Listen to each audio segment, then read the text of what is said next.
Hello everyone, my name is Undone Lyric, and I just had to intro it that way because I get a lot of people saying that I sound a little bit like Seananners, and I will admit I can kind of see the similarities in some ways because of the way I say certain things sometimes and my voice tonality. But, I am reassuring you guys that I do not intentionally do this whatsoever. It is just the way that I talk, and you can ask anyone that I know that I talk on Skype or anything like that, anyone I know in person, this is how I talk.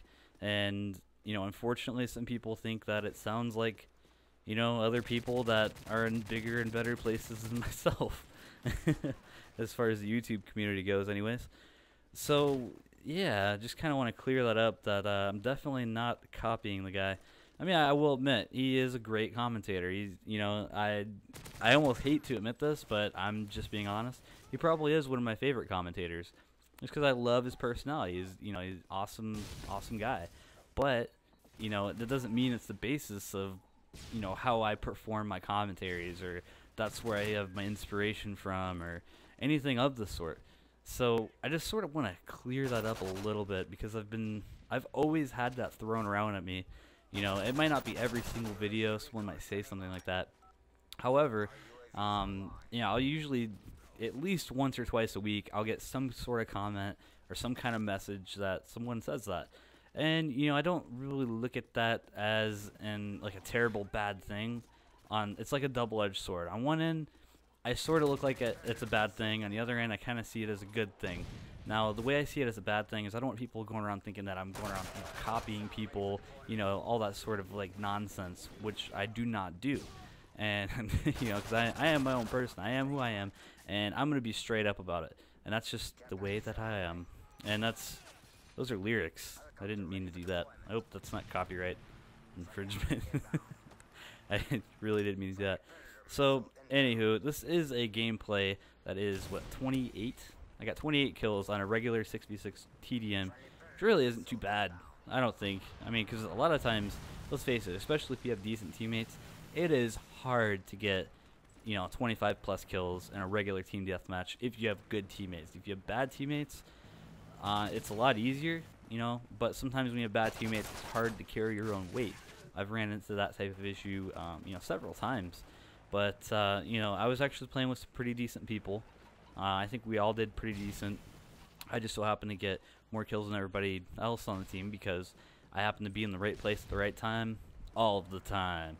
I do die a few times in this, but this is Call of Duty, so this sort of thing will happen from time to time. Yes, unfortunately, you will die. That sort of thing happens. I'm not going to lie to you guys. I am completely freeballing this commentary and everything else right now, if you catch my drift. That's one thing. I always do my recordings off theater mode. Now you can see this here. Predator missiles always look so weird on theater mode as compared to what they look like when you do it.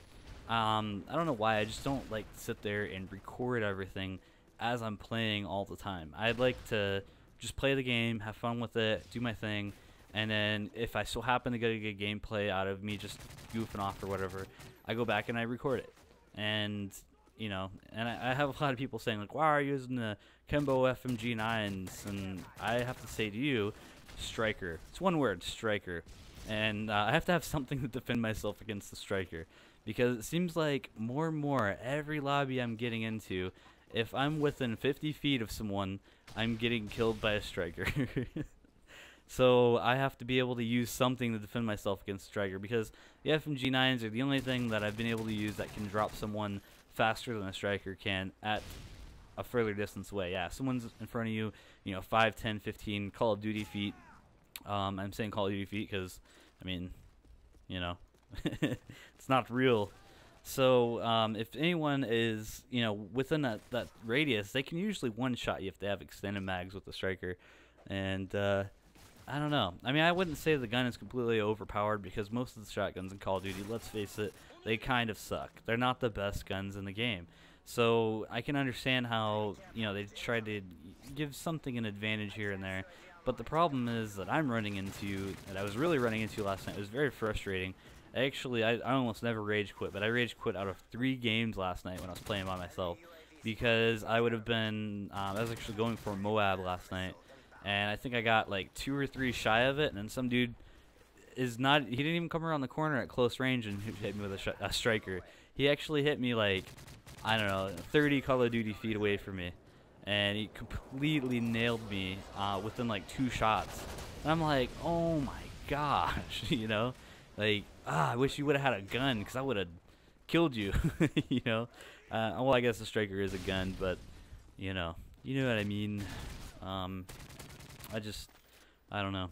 I've been thinking about a lot of things lately, you know, life in general, you know, what I'm doing, where I'm going, how I'm doing it, where I'm doing it, who I'm doing it to. So, anyways, that's about the end of the commentary and gameplay, guys. Hope you enjoyed this. If you did, please do subscribe. I would really appreciate that. Like the video, all that good stuff. So, have a great day, everybody.